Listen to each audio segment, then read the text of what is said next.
উপস্থিত আমার এমসিএলএ উইলসন হাজরা ডাঙরিয়া, আমার প্রার্থী সোমনাথ নার্জারি ডাঙরিয়া প্রমুখে ইয়াত উপস্থিত আক্রাসুর প্রাক্তন সভাপতি বিশ্বজিৎ রয় ডাঙরিয়া,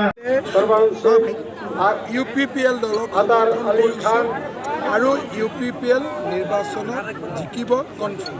তৃতীয় পৰ্যায়ত কিমানটা সিটত আপোনালোকে জিকিব? আমি তৃতীয় পৰ্যায়টো কেম্পেইন আৰম্ভ হৈছে। প্ৰথম পৰ্যায়ত 39 to 40, ছেকেণ্ড পৰ্যায়ত 25 to 26। হাগ্ৰামা মহিলাই কৈছে আপোনাৰ ঢাকাৰ মিউজিয়ামত পঠাব 2 তাৰিখৰ পিছত। এতিয়া আজমল আৰু হাগ্ৰামাই মিলি অসমীয়া মানুহক ঢাকাৰ মিউজিয়ামে পঠাব, এইটোৱেতো প্লেন কৰি আছে। এতিয়া আজমলৰ ল'ৰাইও সেইটোৱে কৈ আছে, তো মইতো এইটোৱে কৈ আছোঁ অসমীয়া মানুহক বা আমাৰ বড়ো মানুহক বা মিচিং মানুহক যে আজমল আৰু হাগ্ৰামা লগ লাগি আমাকতো ঢাকাতে পঠাব, সেইকাৰণে সিহঁতক হৰুৱাব লাগে। দ্বিতীয় আৰু প্ৰথম পৰ্যায়ত নিৰ্বাচন হৈ গৈছে, মহাজোঁটৰ প্ৰথম পৰ্যায়ে নিৰ্বাচনত বিজেপি আৰ আমাৰ মিত্ৰজোঁটৰ ভাল ফলাফল হ'ব। সেকেন্ড ফেজত আৰু ভাল হ'ব। থাৰ্ড ফেজতো কোনো সন্দেহ নাই।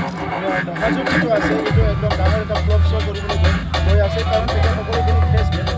দ্বিতীয় পৰ্যায়ত ধৰি লওক আজমল আহিছে আপোনাৰ এই BTC অঞ্চলত। আজমলক এতিয়া প্ৰথম সময়ত ভাবিছিলে কি আজমল ডাঙৰীয়া মুছলমানসকলৰ মাছিয়া হয়, এতিয়া মুছলমান জনগোষ্ঠীৰ কাৰণে একো কাম নকৰিলে। ইতিমধ্যে মুছলমান সমাজে ৰিজেক্ট কৰাৰ পিছত আজমল ডাঙৰীয়াক আৰু কোনোবাই একচেপ্ট কৰিব এইটো আমি দেখিবলৈ পোৱা নাই। গতিকে না আজমল ডাঙৰীয়াক মুখত চাই ভোট দিব, না হাগ্ৰামা না কংগ্ৰেছ কাৰো চাই বা ফেচত চাই পেলাই ৰাইজে ভোট নিদিয়ে। এইকাৰণে মহাজোঁটৰ এটা ফ্লপ শ্ব' হ'বলৈ গৈ আছে। মিত্ৰজোঁটৰ শক্তিশালী আৰু সবল চৰকাৰ গঠন কৰিবলৈ গৈ আছে।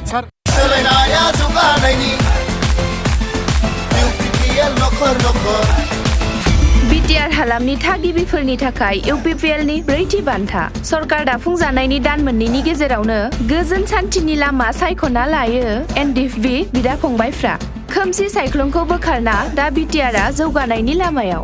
सोलायनाया जौगानायनि UPPL नखर नखर। फैगौ बिधान सभानि बिसायख'थियाव ट्रेक्टरनि सावगारियाव भट होना UPPL हान्जाखौ देरहासार खालाम।